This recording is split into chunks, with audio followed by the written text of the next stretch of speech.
2004 to 2010 wrestling quality के हिसाब से अंडरटेकर के करियर का शायद सबसे बेस्ट दौर। क्यों 2004 में अंडरटेकर ने पॉल बेरर को दफना दिया? कैसे बने रेसलमेनिया 23 पर वो वर्ल्ड चैंपियन? क्या कर्ट एंगल स्ट्रीक ब्रेक करने वाले थे? कैसे अंडरटेकर ने खली के करियर को बनाया? कब था अंडरटेकर का लास्ट टाइटल रेन? और Batista, Shawn Michaels, Randy Orton, Edge, Big Show, CM Punk और केन के साथ कैसे रहे इनके फ्यूड्स? जानेंगे इन सारे सवालों के जवाब आज के इस वीडियो में।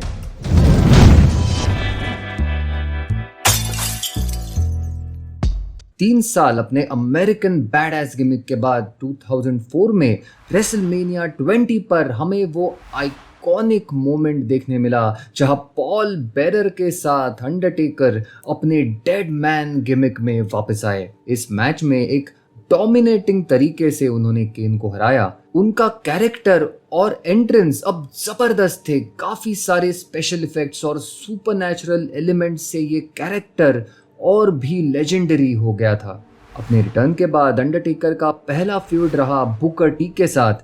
दोनों की इन रिंग केमिस्ट्री अच्छी थी। जजमेंट डे पर अंडरटेकर ने बुकर टी को हराया।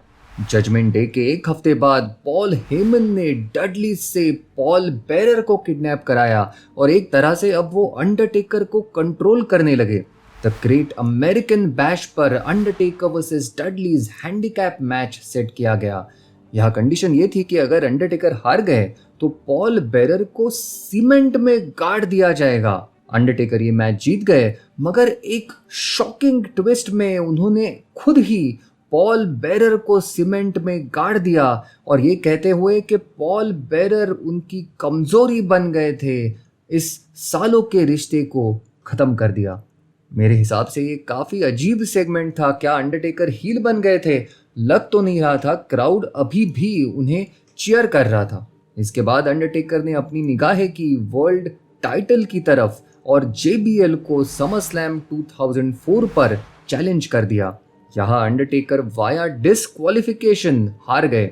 नो मर्सी 2004 पर अंडरटेकर और JBL ने first ever last ride match में रेसल किया, मगर इस मैच में हाइडन राइक ने उन पर अटैक कर दिया और वो ये मैच हार गए। इसके बाद अंडरटेकर और हाइडन राइक का फ्यूड शुरू हुआ और अंडरटेकर ने उन्हें सर्वाइवर सीरीज 2004 पर हरा दिया। फिर से एक बार वो टाइटल पिक्चर में आए और आर्मागेडन पर फेटल 4-वे मैच में एडी गरेरो और बुकर टी के साथ उन्होंने JBL को चैलेंज कर दिया। मगर फिर से एक बार हाइडन राइक की वजह से वो टाइटल जीतने में नाकाम रहे। इस फ्यूड का एंड हुआ रॉयल रंबल पर, जहां अंडरटेकर ने हाइडन राइक को कैस्केट मैच में हराया। रेसलमेनिया 21 पर रैंडी ऑर्टन ने अंडरटेकर को चैलेंज कर दिया और साथ ही अपने रिटर्न के एक साल बाद अंडरटेकर का सबसे बेस्ट फ्यूड शुरू हुआ। रेसलमेनिया 21 पर एक यादगार मैच में अंडरटेकर ने ऑर्टन को हराया। इसके बाद जून 16 के स्मैकडाउन के एपिसोड पर ऑर्टन के इंटरफेरेंस से अंडरटेकर JBL के खिलाफ हार गए, मगर उसके बावजूद ऑर्टन की इंजरी की वजह से इनका फ्यूड कुछ टाइम के लिए रोका गया। जुलाई 7, 2005 पर लंदन में स्मैकडाउन पर अंडरटेकर वर्सेस दवारी मैच रखा गया।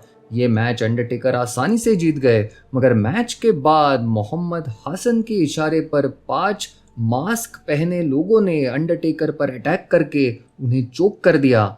ये काफी कंट्रोवर्शियल सेगमेंट था। अनफॉर्चुनेटली 3 दिन बाद लंदन पर टेररिस्ट अटैक हो गया और टीवी नेटवर्क को ये पूरा एंगल और हासन के कैरेक्टर से ही प्रॉब्लम होने लगा और हासन को टीवी से हटाया गया। द ग्रेट अमेरिकन बैश 2005 पर अंडरटेकर ने हासन को हराया और एंड में टाइटन ट्रॉन के नीचे कंक्रीट पर उन्हें last ride they the.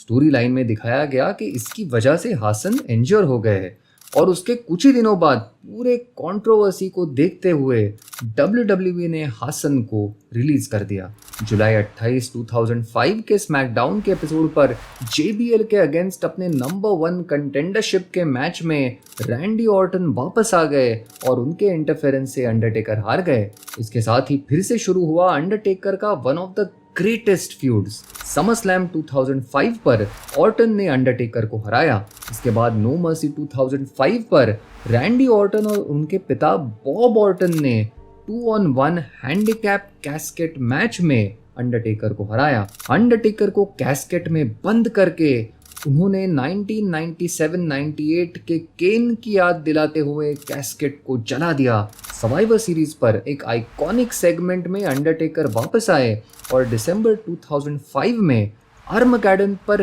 Hello in a Cell match में ऑर्टन को हराकर लगभग 9 महीने का ये फ्यूड एंड किया और कुछ दिनों के लिए ब्रेक ले लिया। रॉयल रंबल 2006 में एक आइकॉनिक सेगमेंट में घोड़ों के साथ एक कैरेज में बैठकर अंडरटेकर आए और कर्ट एंगल को वर्ल्ड टाइटल के लिए चैलेंज किया।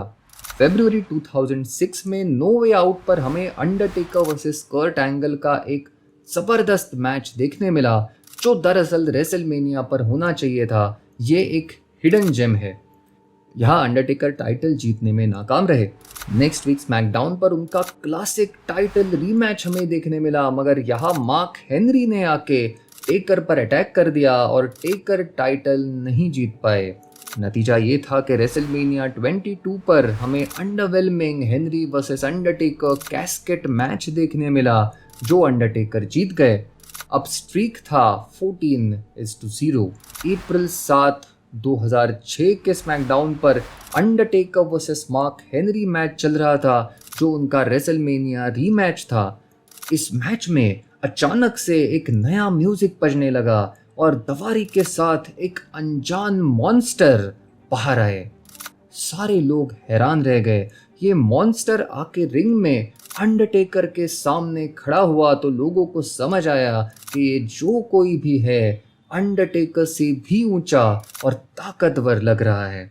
यहाँ खली ने अंडरटेकर पर अटैक कर दिया और एक ही चॉप में उन्हें ढेर कर दिया। पूरा क्राउड खामोश हो गया। जजमेंट डे पर शॉकिंगली खली ने अंडरटेकर को क्लीनली हरा दिया। ग्रेट अमेरिकन बैश पर इनका पंजाबी प्रिजन मैच रखा गया, मगर खली मेडिकली क्लियर नहीं किए गए और उनकी जगह इस मैच में बिग शो को डाला गया, जिन्हें अंडरटेकर ने हरा दिया। अगस्त 18 के स्मैकडाउन के एपिसोड पर लास्ट मैन स्टैंडिंग मैच में खली को हराते हुए अंडरटेकर ने यह फ्यूड एंड किया। नो मर्सी 2006 पर अंडरटेकर ने United states champion mister Kennedy को रेसल किया, मगर ये मैच वो वाया डिस्क्वालिफिकेशन हार गए। नवंबर 3, 2006 पर केन के साथ 5 साल बाद उन्होंने ब्रदर्स ऑफ डिस्ट्रक्शन रिफॉर्म किया और केनेडी और एमवीपी के साथ रेसल किया।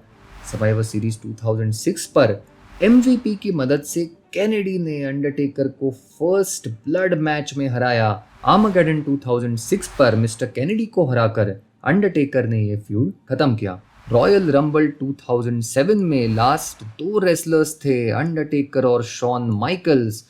एक यादगार मोमेंट में शॉन माइकल्स को एलिमिनेट करके अंडरटेकर रॉयल रंबल जीत गए। फरवरी 5, 2007 के रॉ पर उन्होंने बटिस्टा को रेसलमेनिया 23 के लिए चैलेंज किया और उन्हें चोक स्लैम दे दिया। नो वे आउट पर मैच रखा गया, Cena and Michaels versus Batista and Undertaker.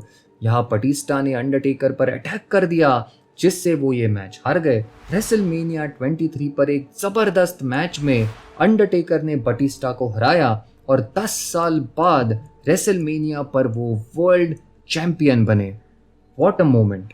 Backlash 2007 पर हमें अंडरटेकर वर्सेस बटिस्टा का iconic last man standing match देखने मिला, जो ड्रॉ रहा। मई 11, 2007 के स्मैकडाउन के एपिसोड पर अंडरटेकर वर्सेस बटिस्टा ने स्टील केज में रेसल किया, मगर ये मैच भी ड्रॉ रहा। मैच के बाद मार्क हेनरी ने अंडरटेकर पर अटैक कर दिया और एक शॉकिंग ट्विस्ट में एज ने आके अपना money in the bank contract cash in करके अंडरटेकर को पिन किया और वर्ल्ड चैंपियन बने। दरअसल अंडरटेकर अपनी बाइसेप्स इंजरी से रिकवर होने के लिए ब्रेक लेना चाहते थे।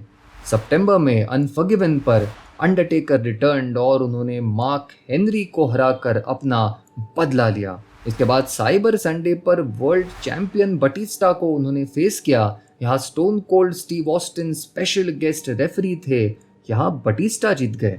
सर्वाइवर सीरीज 2007 पर हमें one of the most underrated Hell in a Cell match देखने मिला, जहां एज के इंटरफेरेंस के बाद बटिस्टा ने अंडरटेकर को हराया। आर्मगेडन पर Undertaker versus Batista versus Edge triple threat match रखा गया। यहाँ मेजर ब्रदर्स के इंटरफेरेंस के बाद एज जीत गए और वर्ल्ड चैंपियन बने। 2008 के रॉयल रंबल पर पूरा मैच अंडरटेकर रिंग में रहे, मगर फाइनली उन्हें माइकल्स ने एलिमिनेट किया और एक तरह से पिछले साल के रंबल एलिमिनेशन का बदला लिया। नो वे आउट 2008 पर एलिमिनेशन चेंबर मैच जीतकर अंडरटेकर एज के वर्ल्ड टाइटल के नंबर 1 कंटेंडर बने। रेसलमेनिया 24 पर एक शानदार मैच में हेल्स गेट सबमिशन से एज को हराकर अंडरटेकर फिर से एक बार वर्ल्ड चैंपियन बने। बैकलैश 2008 पर भी एज के साथ अपने रीमैच में उन्होंने टाइटल रिटेन किया। इसके बाद विकी गरेरो ने अंडरटेकर का हेल्स गेट सबमिशन बैन कर दिया और उनसे टाइटल छीन के टाइटल वेकेंट डिक्लेयर कर दिया। अंडरटेकर ने एज को जजमेंट डे पर वेकेंट टाइटल के लिए फेस किया और ये मैच वो काउंट आउट से जीते, मगर काउंट आउट से टाइटल नहीं जीता जा सकता। वन नाइट स्टैंड पर टेबल्स, लैडर्स और चेयर्स मैच में ला फैमिलिया के इंटरफेरेंस से अंडरटेकर को एज ने हराया और स्टोरी लाइन में अंडरटेकर को WWE छोड़ना पड़ा। जुलाई 25, 2008 के स्मैकडाउन पर विकी गरेरो ने अंडरटेकर को रीइंस्टेट कर दिया और समर स्लैम पर as versus Undertaker hello in a Cell match announce किया गया। समर स्लैम पर अंडरटेकर ने एज को हराया और एक आइकॉनिक मोमेंट में लैडर के ऊपर से एज को रिंग में चोक स्लैम दे दिया। अनफॉरगिवन 2008 पर बिग शो ने अंडरटेकर पर अटैक कर दिया। नो मर्सी 2008 पर बिग शो ने अंडरटेकर को नॉकआउट से हराया। साइबर संडे पर लास्ट मैन स्टैंडिंग मैच में हेल्स गेट से बिग शो को चोक करके अंडरटेकर ये मैच जीत गए। सर्वाइवर सीरीज पर अंडरटेकर ने बिग शो को कैस्केट मैच में हराया। इस फ्यूड का एंड हुआ दिसंबर 5, 2008 के स्मैकडाउन के एपिसोड पर, जहां बिग शो को सबमिशन से हराकर अंडरटेकर स्टील केज मैच जीत गए। नो वे आउट पर Undertaker SmackDown elimination chamber match जीतने में नाकाम रहे। यहाँ वो रनर अप रहे और ट्रिपल एच ये मैच जीत गए। रेसलमेनिया 25 पर हमें शायद अंडरटेकर के करियर का बेस्ट मैच देखने मिला। शॉन माइकल्स वर्सेस अंडरटेकर शायद रेसलमेनिया हिस्ट्री का ग्रेटेस्ट मैच है। इस मैच में शॉन माइकल्स को हरा के अंडरटेकर ने अपना स्ट्रीक मेंटेन रखा। स्ट्रीक था 17-0। इसके बाद अप्रैल से अंडरटेकर ने कुछ महीनों का ब्रेक लिया। समर स्लैम 2009 पर पंक जेफ हार्डी को हराकर वर्ल्ड चैंपियन बने थे। अचानक से हार्डी की जगह अंडरटेकर रिंग में आए और पंक को अपना निशाना बनाया।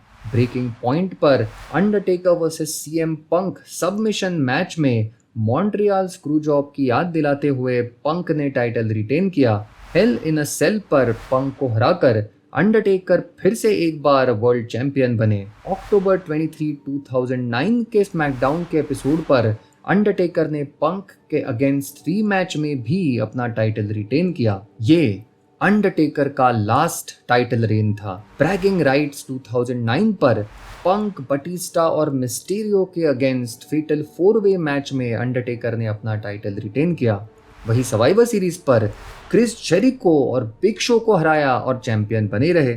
TLC पर बटिस्टा के अगेंस्ट शानदार परफॉर्मेंस देते हुए वो चेयर्स मैच जीत गए। एलिमिनेशन चेंबर में शॉन माइकल्स के इंटरफेरेंस से अंडरटेकर अपना टाइटल हार गए और रेसलमेनिया 26 पर माइकल्स को फेस करने के लिए तैयार हो गए। रेसलमेनिया 26 पर हमें legendary streak versus career match देखने मिला, जहां शॉन माइकल्स को हराकर अंडरटेकर ने उन्हें रिटायर कर दिया। इसके बाद मई 28, 2010 के स्मैकडाउन पर मिस्टेरियो के खिलाफ अपने मैच में अंडरटेकर बुरी तरह इंजर हो गए।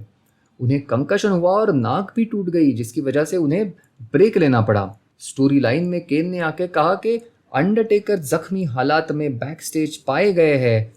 केन और मिस्टेरियो एक दूसरे पर इल्जाम लगाते रहे कि उन्होंने ही अंडरटेकर पर अटैक कर दिया है। इसी बीच मिस्टेरियो को हराकर Kane after a long time world champion बने। समर स्लैम पर केन वर्सेस मिस्टेरियो मैच में अंडरटेकर वापस आए और दोनों को कन्फ्रंट कर दिया। यहाँ अंडरटेकर पर अटैक करते हुए केन ने जाहिर कर दिया कि उन्होंने ही अंडरटेकर को इंजर किया था। इसके साथ ही अंडरटेकर और केन का आखिरी फ्यूड हमें देखने मिला। नाइट ऑफ चैंपियंस पर नो होल्ड्स बार्ड मैच में केन ने अंडरटेकर को क्लीनली हराया। इसके बाद एक सरप्राइजिंग सेगमेंट में और लेजेंडरी सेगमेंट में पॉल बेरर आके फिर से अंडरटेकर के साथ जुड़ गए, मगर हेल इन अ सेल पर अंडरटेकर को धोखा देते हुए बेरर ने केन के साथ हाथ मिलाया और अंडरटेकर ये मैच हार गए। ब्रैगिंग राइट्स 2010 पर नेक्सस की मदद से बेरिड अलाइव मैच में केन ने अंडरटेकर को हराया और ये फ्यूड खत्म हो गया। इस पॉइंट के बाद अंडरटेकर ने कभी भी फुल टाइम रेसल नहीं किया। वो ऑलमोस्ट हर रेसलमेनिया पर रेसल करते और कभी कभी रॉ या स्मैकडाउन के स्पेशल एपिसोड्स में अपनी हाजिरी लगाते।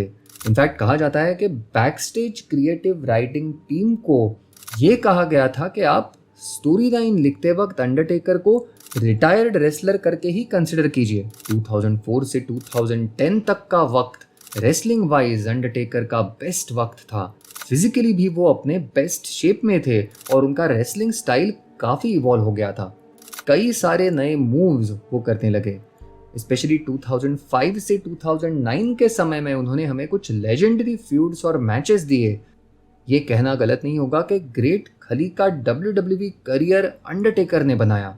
एक अजीब बात है कि जनरली जैसे रेसलर की उम्र बढ़ती है वैसे वो स्लो मूव्स करते हैं।